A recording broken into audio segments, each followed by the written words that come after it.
죄를 돕지 말라라는 제목으로 하나님 말씀을 전합니다. 하나님께서는 인생을 각자 다르게 대하시는데 시간이 지날수록 힘을 더하여 주시는 인생이 있는가 하면은 시간이 지날수록 힘을 빼버리시는 인생이 있습니다. 하나님께서 왜 각자의 인생을 그렇게 다르게 대우하실까요?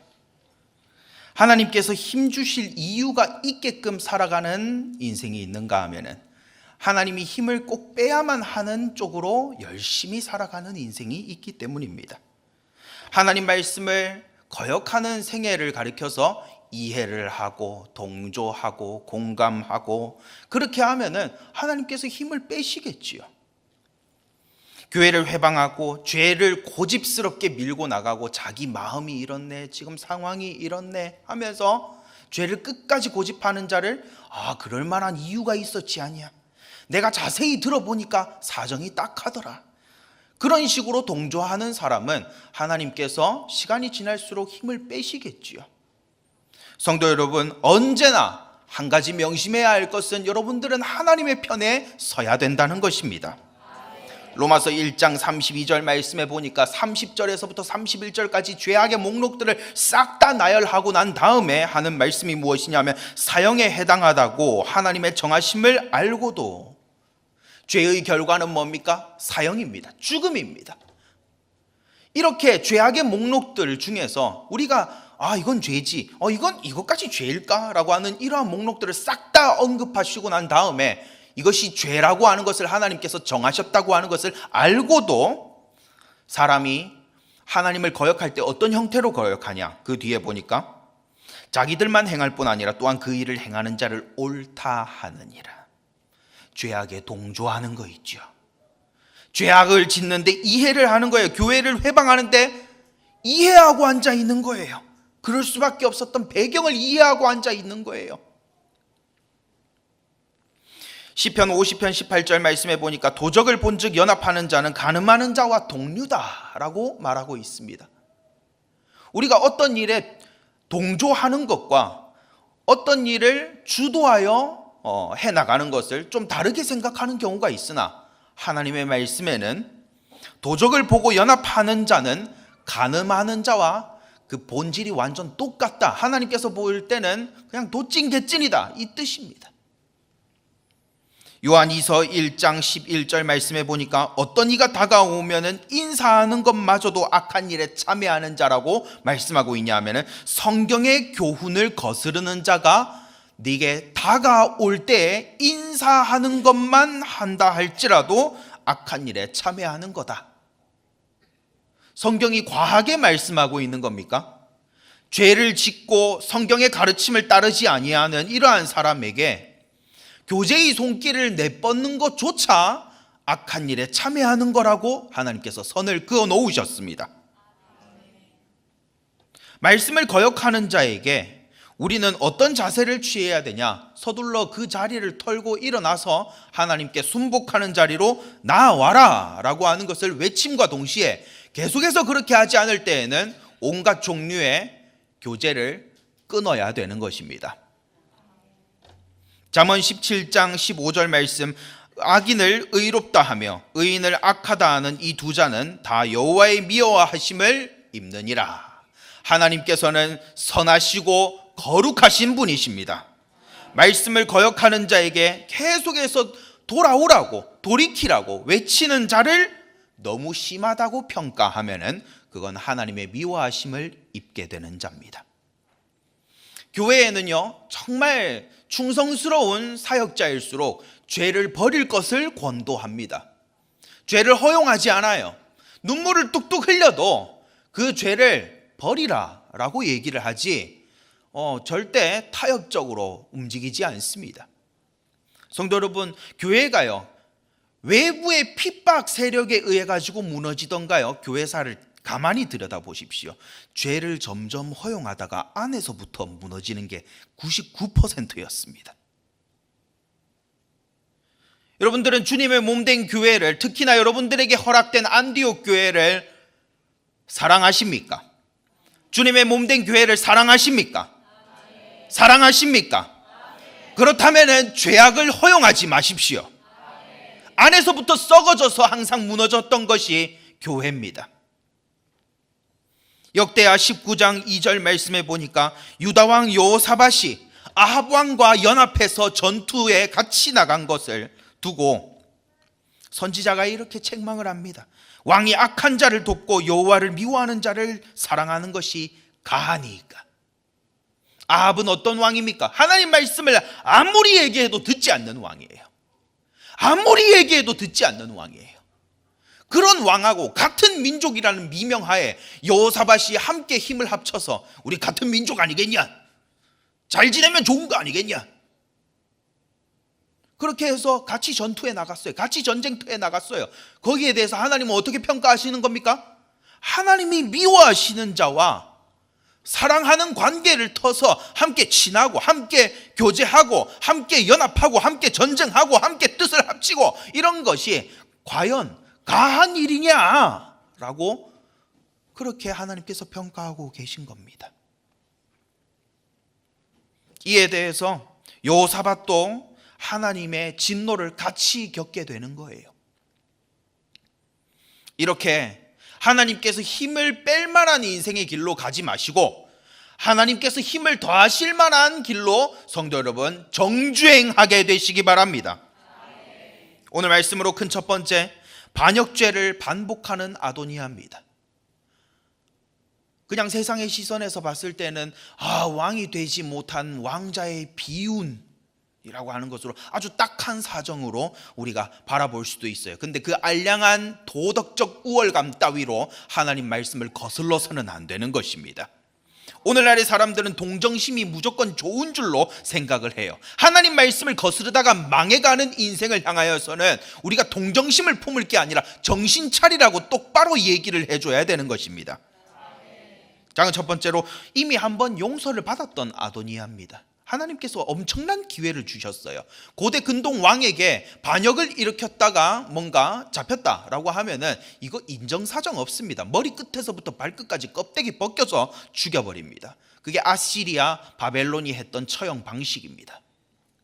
근데 그렇게 해야 마땅한데 그렇게 하지 않을 뿐만 아니라 더욱더 나아가서 용서를 해줬어요. 살려줬어요.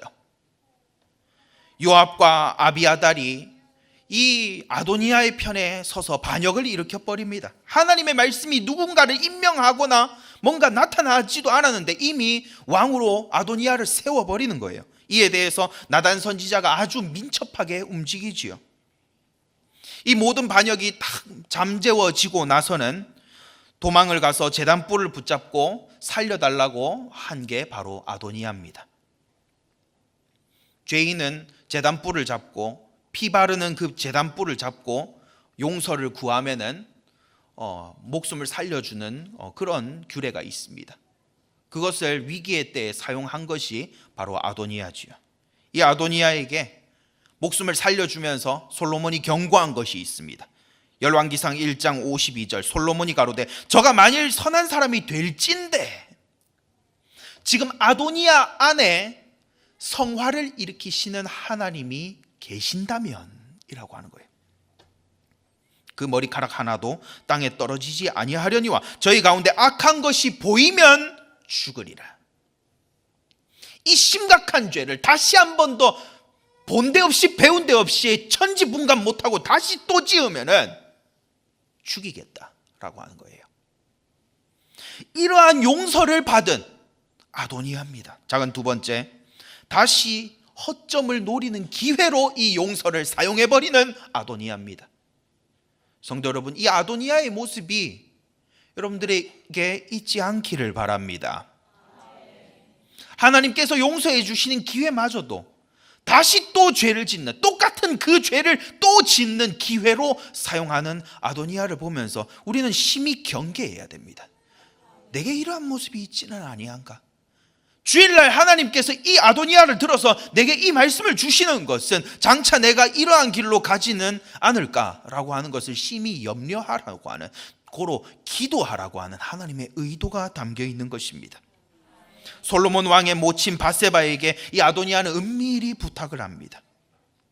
이 왕위는 원래 내 것이었다. 거의 내가 다 차지한 거였는데 라고 하는 걸 15절에서 말하고 있어요. 그러면서 그 뒤에 하는 말이 뭐냐 하면은 하나님 때문에, 하나님에 의해서 이게 판도가 뒤집혔다, 그렇게 말하는 거 있죠.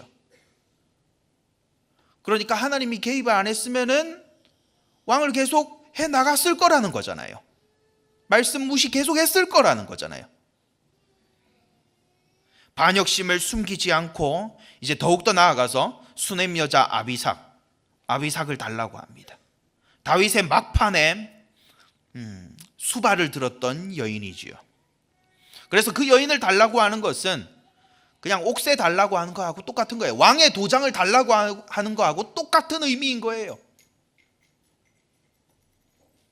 자, 세 번째로 아도니아의 정치적 노림수가 이 안에 숨어져 있습니다. 수넴 여자 아비삭을 주게 되면은 왕권을 내가 넘겨받았다, 이렇게 써먹을 게 확실해요. 반솔로몬 세력들을 다시 한 번 더 결집시킬 만한 명분이 생기게 되는 겁니다. 궁전 안에, 궁중 안에 여론을 형성할 만한 건덕지가 생기게 되는 거지요. 그런데 수넴 여자 아비삭을 안 주게 되면은 또 왕실 안에 균열을 일으킬 만한 말을 할 명분을 또한 주게 되는 겁니다. 솔로몬은 아주 속 좁은 사람으로 그거 정도는 줄 수 있으면서 지 혼자 다 해먹으려고 한다, 그래서 이런 식으로 반하는 여론을 일으킬 수도 있는 거죠.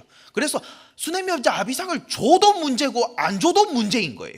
이 선택지를 아도니아가 솔로몬에게 던지고 있는 겁니다. 정말 정치적이지 않습니까? 함정 질문스럽지 않습니까?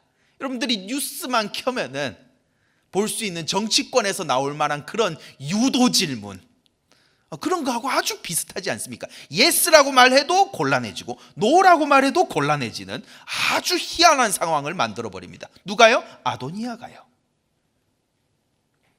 그러나 솔로몬은 이 상황에 절대 휘말리지 않습니다. 열왕기상 2장 24절 말씀에 보니까 솔로몬은 두 가지를 이유로 이것을 돌파해 나갑니다. 첫 번째, 열왕기상 2장 24절, 여호와께서 나를 세우사 그 위에 오르게 하시고 하나님 주권 안에서 하나님의 섭리 가운데 내가 세워졌다라고 하는 것을 첫 번째 이유로 드림입니다. 그리고 두 번째로는 다윗에게 말씀하신 대로 집을 세우신 여호와, 하나님의 언약이 다윗에게 있는데 그 다윗이 지목한 후계자가 바로 나다라고 하는 거, 그 다윗에게 하신 언약의 말씀, 그거 이제 내려가는데 다윗 그 다음 계승자가 바로 솔로몬, 나다라고 하는 겁니다. 이 두 가지를 종합해서 보면은 하나님의 섭리 가운데 세워진 게 나고 하나님의 말씀 안에서 왕의 권위로 세워진 게 나다라고 하는 이 두 가지로 돌파해 나갑니다. 아도니아는 아주 더럽고 질척거리듯이 선택지를 제시했어요. Yes or no, 둘 중에 하나 정해라, 해라. 어느 쪽을 선택해도 이게 나라가 시끄러워집니다. 그런데 솔로몬은 둘 중에 하나를 선택하는 게 아니라 하나님의 권위로, 하나님의 섭리 가운데 내가 세워졌고 하나님의 말씀 가운데 내가 세워졌다라고 하는 것으로 돌파해 나갑니다. 성도 여러분, 언제나 하나님 말씀에 기대어 있으면 가장 현명한 답을 당연히 알 수 있게 되는 줄로 믿습니다. 큰 두 번째, 아도니아를 돕는 밧세바입니다. 작은 첫 번째로 이 밧세바라는 여인은 아주 어리석은 것 같아요. 이걸 보면은 아주 어리석은 면모가 너무 적나라하게 드러납니다. 아도니아의 노골적인 반역심이 지금 수넴 여자 아비삭을 주시오라고 하는 것에 숨어 있는 뜻이라고 하는 것을 모를 수가 없어요. 이 사람은 고대 근동에 살던 사람입니다. 밧세바는 그 문화를 뻔히 겪으면서 뭘 모르겠습니까? 뭘 모르겠어요. 그런데 열왕기상 2장 20절, 솔로몬에게 나아가서 하는 밧세바의 말을 한번 들어보십시오. 내가 한 가지 작은 일로 왕께 구하오니. 이게 작은 일입니까? 지금 이거를 솔로몬이 들어주게 되면은 어떤 파란이 나라 전체에 일어나게 되는지 예상을 못하는 겁니까? 내전에 의해서 또 그 수많은 이스라엘 백성들이 살육의 현장 속으로 또 들어가게 될 수도 있는 겁니다. 압살롬의 반역의 때 한번 겪어봤지 않습니까?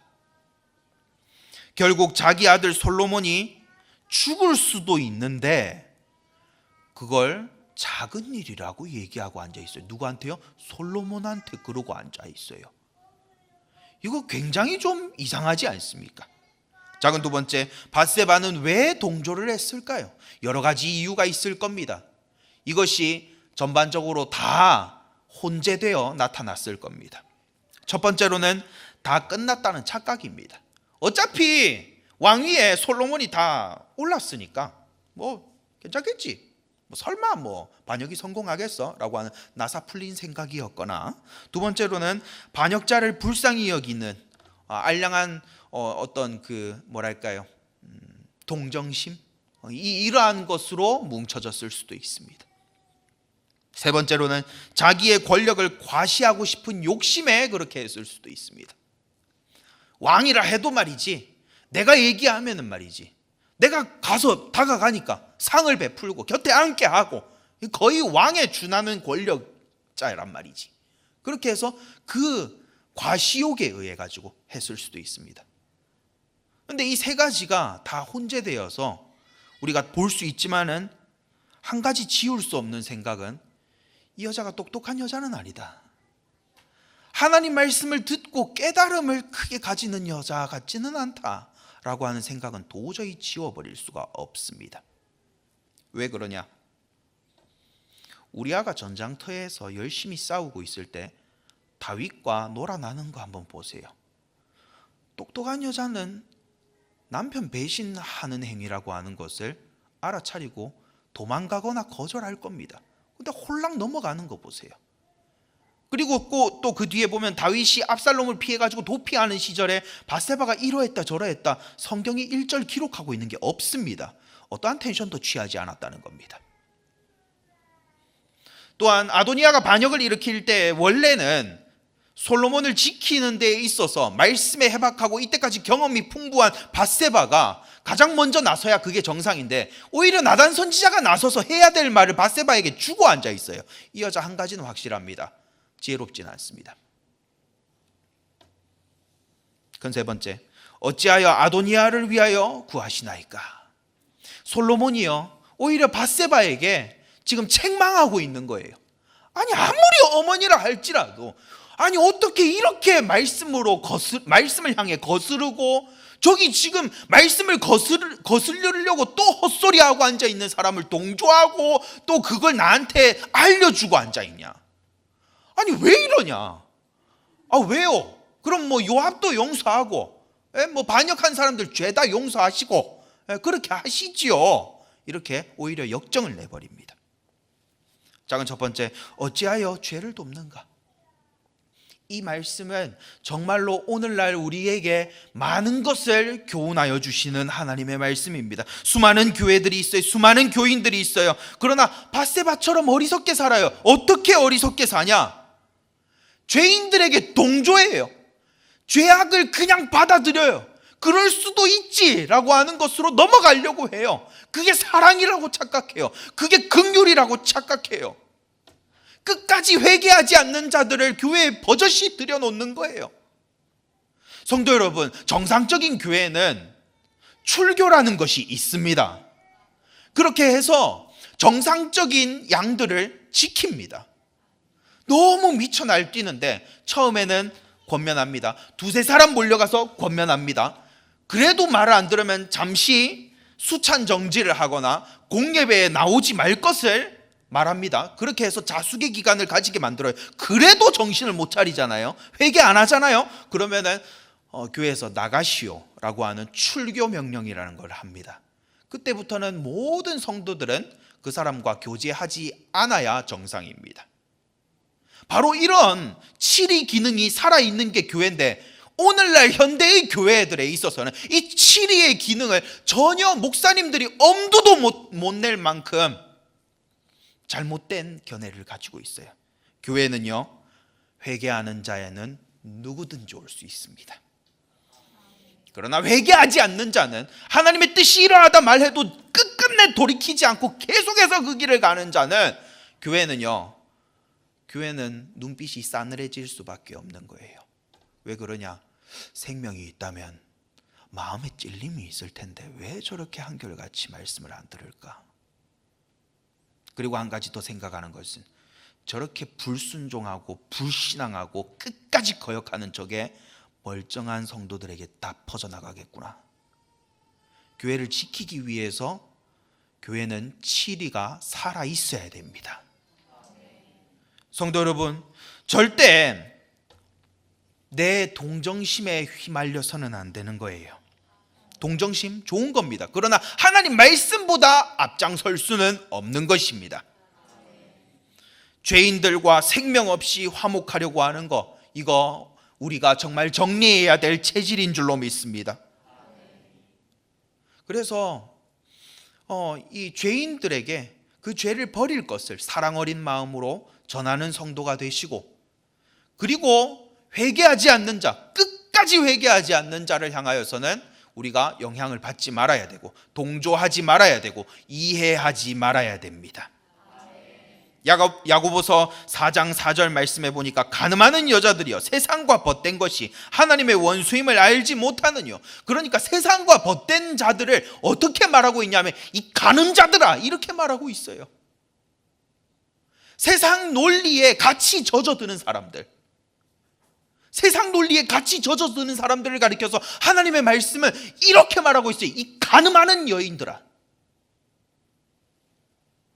하나님이 과한 것입니까? 아닙니다. 우리는 세상에 속한 자가 아니라 하나님께 속한 자여야 되는데, 정신을 차리라는 하나님의 말씀인 것입니다. 우리가 집에서도 너무 말 안 듣는 자녀가 있으면 어떻게 말합니까? 너 이럴 거면 집에서 나가, 그러잖아요. 그게 뭡니까?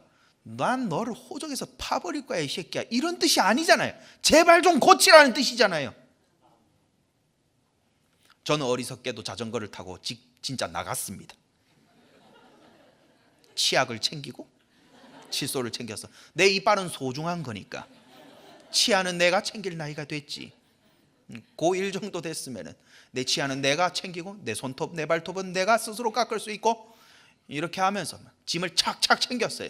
착착 챙기는데 사모님께서 어떤 그런 날카로운 말씀하시는지, 이거 다 내가 준 돈에서 산 거잖아, 두고 나가.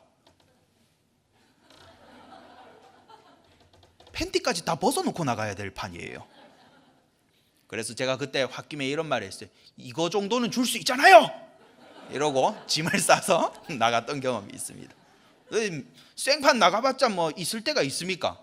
뭐 PC방에 앉아 있다가 막 꼬리뼈 으깨질 것 같네 싶어가지고 또 나와가지고 이제 돌아다니는데, 갈 데가 없어요. 그래서 동네 한 20바퀴 계속 돌고 앉아 있으면은 이제 담임 목사님이 뛰어나옵니다. 뛰어나오시는데 표정이 별로 그렇게 썩 좋지 않아요. 왜 표정이 안 좋으신지 압니다. 니는 동생이 집을 나갔는데 이렇게 쳐 앉아가지고 그냥 있냐? 나가라, 차려라, 이렇게 막 얘기하. 그걸 당한 얼굴로 이러면서 쫓아옵니다. 전 뭐 경기도 벗어나지도 못합니다. 그럴 용기도 없어요. 홈리스 주제에 뭐 어디를 갈 데가 있습니까? 그러니까 막 손에 잡힐 듯 안 잡힐 듯 하면서 막 간당간당하게 하는데, 이제 담임 목사님은 돌 지경이죠. 나갈 거면 아싸라게 나가든가 아니면 들어오든가. 이 사람 간드러지게 왜 이렇게 하냐. 저는 또 약간 또 토라진 마음에, 어때 나 없으니까 죽겠지, 뭐 이런 마음에 막 그렇게 하곤 했습니다. 그 못난 자식은요, 집 나가란다고 진짜 나가버려요. 경기도 밖으로 벗어나지도 못할 거면서 막 그렇게 나가버려요. 하나님의 말씀도 마찬가지입니다. 간음하는 여자들이에요 라고 하는 것은, 야 이 나쁜 놈들아, 이런 게 아니라 돌아오라고. 왜 세상과 벗대냐고, 왜 세상과 동조하고 공감하고 하나님 말씀을 거역하는 것들하고 왜 손잡고 연합하고 함께 하하호호거리고 앉아있냐고 라고 하는 하나님의 심정이 느껴지는 것이 바로 야고보서 4장 4절 말씀이지요. 성도 여러분, 하나님의 마음을 예상하면서 하나님의 말씀을 읽게 되시기 바랍니다. 갈라디아서 5장 9절 말씀해 보니까 하나님은요 교회를 염려하여서 어떻게 말씀하고 있냐 하면은 적은 누룩이 온 덩이에 퍼지느니라. 알량한 동정심, 그리고 도덕적 우월감, 조금 불쌍히 여겨줄 수 있지 않냐라고 하는 이 도덕적 우월감 말이죠. 이런 걸 가지고 교회를 망치는 거, 그거 하지 말라는 거예요. 성도 여러분, 절대 어떠한 죄든지 회개해야 된다라고 외쳐야 되지, 네가 돌이켜야 된다라고 외쳐야 되지, 이해가 된다라고 말해서는 안 되는 것입니다. 그냥 예시를 들어서 말씀을 드리자면, 내가 결혼 안 하고 싶은 마음이 너무 그래요. 거울 보니까 오징어 한 마리 서 있고, 주변 보니까 아는 사람도 없고, 그래요. 나 결혼 안 하고 싶어요. 이렇게 하는 사람을 가르쳐서, 그래, 네가 오징어구나. 그래서 참 마음이 힘들었겠구나. 이런 게 아니라, 말씀 듣고 마음을 고쳐 먹어야지. 왜 그런 마음을 먹을까? 내가 순종할 수 있게 알아봐 줄게. 내가 같이 기도해 줄게. 이게 올바른 사역이지, 함부로 공감하고 그랬지, 그래, 그런 마음을 품을 수밖에 없는 배경이 있었구나, 이런 식으로 하지 말라는 것입니다. 자, 두 번째, 왜 장차 교회를 진멸할 자들의 편에 섭니까? 성도 여러분, 교회를 진멸할 자들은, 교회에 해악을 끼치는 자들은 정말 내가 이마박에다가 교회에 해악을 내가 끼치겠소 이렇게 적어 놓지 않아요. 아주 동정심을 유발하듯이 그렇게 다가오고, 아주 왜 사람의 자유를 그렇게까지 억압하냐라고 하는 그런 명분으로 다가옵니다. 마태복음 14장 4절 말씀 딱 보니까 이 헤롯 왕이라는 사람이 나와요. 근데 이 헤롯 왕이라고 하는 사람이 책망을 받습니다. 당신이 그 여자를 취한 것이 옳지 않다라고 책망을 딱 받아요. 어떤 여자를 취하였는데 그 여자를 취하는 것이 옳지 않다, 틀렸대요. 그렇게 한 게 틀렸대요. 오늘날의 사람들이 듣기에 너무나 힘든 말씀 아니겠습니까? 네가 그렇게 살고 있는 게 틀렸어 라고 하는 말씀을 딱 듣는 거하고 똑같은 거예요. 자, 그러면 헤롯이 도대체 무슨 짓을 했길래 이런 말씀을 듣게 된 것이냐? 헤롯은요 원래 아내가 있어요. 아라비아 왕 아레타의 딸과 혼인을 한 사람입니다. 아내가 있어요. 근데 결혼을 또 한 거예요. 어떻게 결혼을 했냐? 헤롯에게는 이복 형제가 있습니다. 이복 형제 알죠? 아버지는 같은데 어머니가 달라요. 자, 이것도 혈통입니다. 이복 형제잖아요. 그 이복 형제의 아내가 있어요. 헤로디아라고. 이복 형제가 빌립인데 그 빌립의 아내가 헤로디아예요. 그 헤로디아하고 결혼하는 거예요. 이런 무슨 콩가루 집안이 있습니까? 심지어 자기 아내가 있는데도 말이지요. 그러니까 하나님의 말씀에 딱 책망을 받는 거예요. 그 여자를 취한 것이 옳지 아니하다, 틀렸다, 그렇게 딱 지적받는 거예요. 책망받는 거예요. 성도 여러분, 이러한 책망은 받아야 되는 겁니까? 아니면은 개인의 취향은 존중돼야지라고 할 문제입니까? 개인의 취향 존중에 관한 것이 아닙니다. 이런 거는 개인의 선택이니까, 그 사람의 삶이니까 그렇게 할 수도 있는 거 아니냐, 그런 식의 문제가 아닙니다. 막 사람 차별하냐? 차별이 아니라니까요. 막 인권을 이렇게 유린하는 것이냐, 내가 이렇게 취할 수 있는 권리가 있고 라고 하는 그런 말을 해도 그게 맞는 말입니까? 아니에요. 이거는 인권에 관한 문제도 아니고 개인 취향에 관한 문제도 아니고 차별도 아닙니다. 하나님 말씀에서 그건 빗나간 거예요. 성도 여러분, 오늘날에 얼마나 많은 사람들이 명분, 개인의 취향은 존중받아야 된다, 인권은 중요하다 라고 하는 미명하에 하나님 말씀을 마구마구 어기고 있는지 모릅니다. 또한 그 뒤에 보니까 마틴 루터는 보름스 회의에 이 소환이 되는데, 이 배경을 살짝 얘기를 하자면은 루터가 비텐베르크 성당에 95개조 반박문을 걸어놓고 이 가톨릭이 틀렸다라고 하는 것을 이제 반박문으로 딱 걸어놨어요. 그 내용의 핵심은 뭐냐 하면은 면죄부 판매, 이건 성경에 나와 있지 않다, 성경적이지 않다라고 하는 것과 교황권, 교황이라고 하는 이 제도, 교황제도라고 하는 것은 성경에 나와 있지 않다, 성경적이지 않다, 비성경적인 거다, 틀렸다, 이렇게 말하는 내용이 95개조 반박문입니다.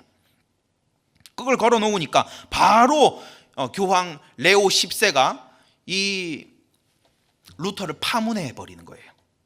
그런데 그 파문 교서를 루터는 불에다가 홀랑 다 태우면서 오직 성경이 맞지 뭔 개소리요 하면서 태워버리는 거예요. 그렇게 되니까 이제 왕 카를 5세가 가톨릭과 연합하려고 하는 사람이거든요. 가톨릭과 잘 지내려고 하는 사람이에요. 카를 5세가요. 그 카를 5세가 루터에 관한 문제로 이제 제국회의 때 루터를 소환합니다. 나오라는 거죠. 재판받으라는 거죠. 그게 보름스 회의입니다. 이 보름스 회의에서 카를 5세가 멱살 붙잡고 딱 강요한 건 딱 한 가지입니다. 네가 걸어놓은 95개조 방반문 그거 철회하면 살려줄게. 내가 잘못 말했다, 내가 오해가 있었다, 내가 잘못했다 라고 하는 딱 자기 주장을 철회하기만 하면은 긍휼을 베풀어 줄게, 이렇게 말한 거예요. 근데 루터는 딱 이렇게 대답합니다. 성경과 모순됐기 때문에 철회 못함. 성경과 모순됐는데 내가 어떻게 철회를 해? 못해. 그때 한 말씀이 뭐냐면 루터가 이렇게 말한 겁니다. 내 양심은 하나님 말씀에 매여 있다. 그러니까 카를 5세가 어떻게 단정 짓습니까? 이건 반역이다. 이렇게 해서 루터의 저서들을 다 불태웁니다. 다 불태우고 이제 제국 전체에다가 선포하는 거예요.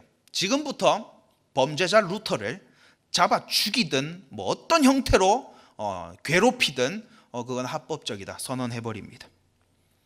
그래서 루터는 바르트부르크라고 하는 성으로 피신해서 가게 됩니다.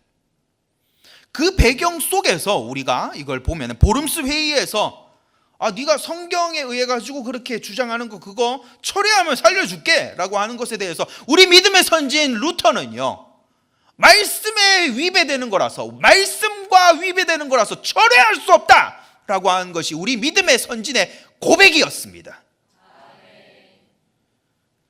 또한 그 뒤에 나오는 이 존 낙스라고 하는 이분은 그 배경이 보니까 스페인 왕자, 천주교인인 스페인 왕자하고 혼인하려고 하는 메리 여왕을 가서 엄청나게 책망해 버립니다.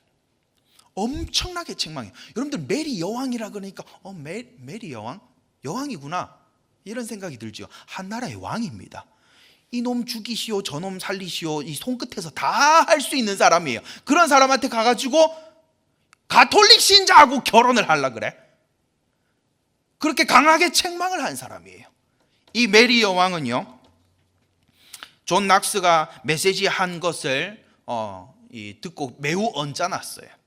존 낙스의 설교 중에 이러한 내용이 있습니다. 우상숭배자와, 여기서 말하는 우상숭배자라고 하는 것은 가톨릭 교도를 말하는 겁니다.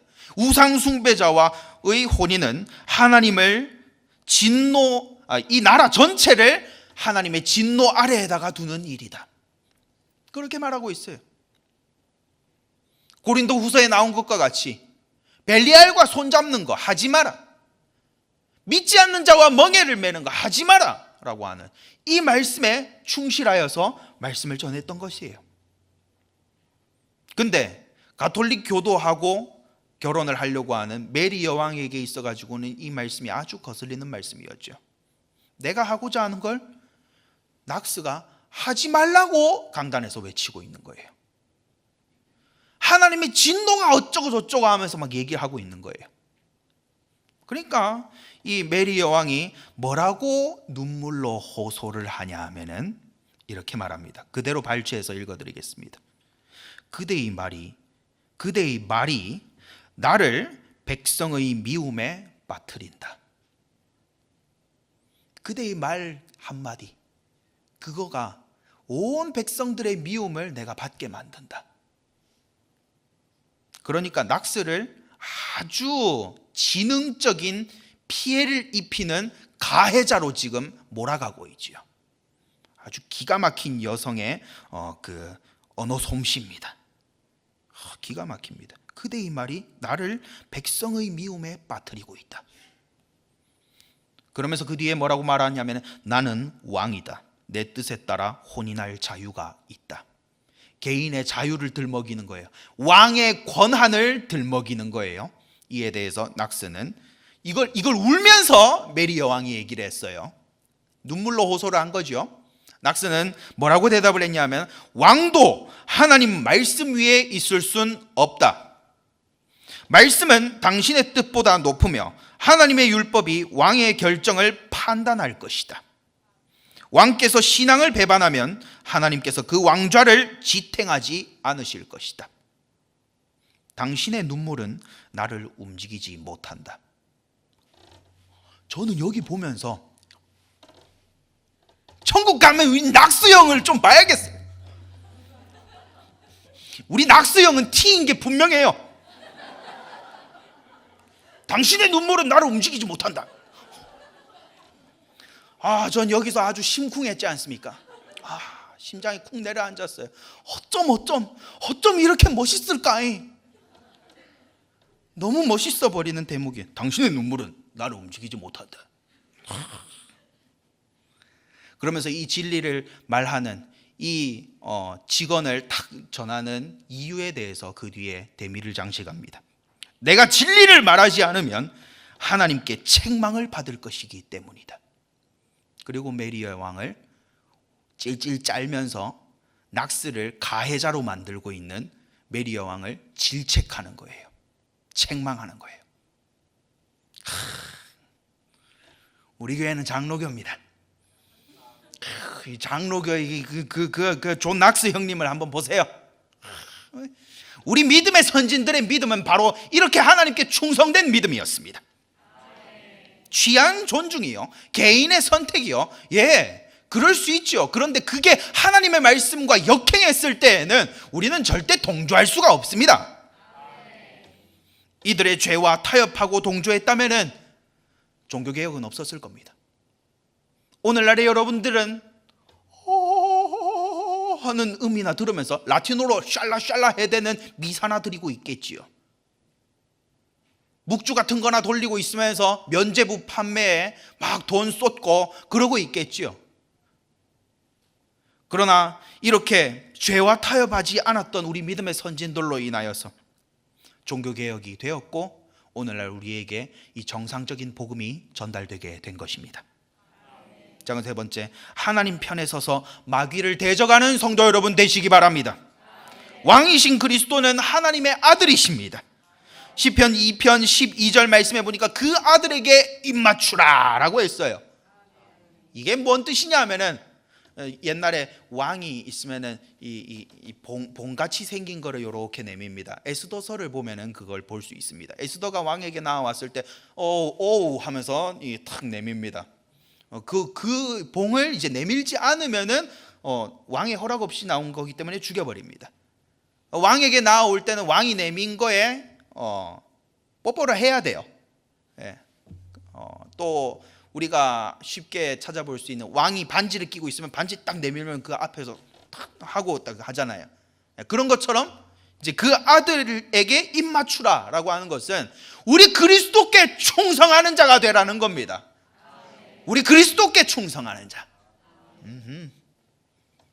그렇지 아니하면 진노하심으로 너희가 길에서 망하리니 그 진노가 급하심이라. 여호와를 의지하는 자는 다 복이 있도다. 하나님의 편에 서는 자들이, 하나님의 편에 서서 하나님께 충성하고 하나님의 명령에 반응하고 하나님의 명령에 항상 우선순위에 딱 걸려있는 그러한 우리가 돼야 되는 것입니다.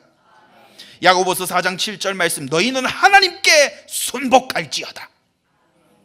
마귀를 대적하라. 그리하면 너희를 피하리라. 우리는요, 모름지기 피하 식별이 확실해야 됩니다. 우리의 순복의 대상은 하나님이고 우리의 대적의 대상은 죄를 짓게 하는, 죄를 짓는 것을 기뻐하는 마귀를 대적하는 것입니다. 성도 여러분, 온화한 성품을 가지나 죄에는 예민하고 진리에는 진심인 성도들이 되도록 하나님께 기도하시기 바랍니다. 오늘 말씀의 결론입니다. 여러분들은 무엇을 도우며 살아가고 있습니까? 여러분들의 자손은 여러분들은 도대체 뭘 도우며 살아가고 있단 말입니까? 에베소서 5장 11절 말씀, 너희는 열매 없는 어두움의 일에 참여하지 말고 도리어 책망하라. 열매 없는 어두움의 일에 참여하지 않을 뿐만 아니라 참여하고 있는 자들을 깨우는 책망을 하시고, 그리고 하나님의 편에 서게 되시기 바랍니다. 착각을 버려야 돼요. 내 동정심이 무조건 옳을 거라고 하는, 내 도덕심이 무조건 착한 것이라고 착각하는 것, 이거 버려야 됩니다. 메리 여왕을 떠올리세요. 메리 여왕 앞에서 진짜 다시 봐도 너무 멋있어요. 낙수형 하는 거 보세요. 당신의 눈물은 나를 움직이지 못한다. 하나님의 말씀이 그를 딱 움직이는 걸 딱 메리 여왕한테 얘기하는 게 딱 드러나는 거예요. 성도 여러분, 이런 백성들이 되라고 오늘 하나님께서 이 말씀을 주시는 줄로 믿습니다.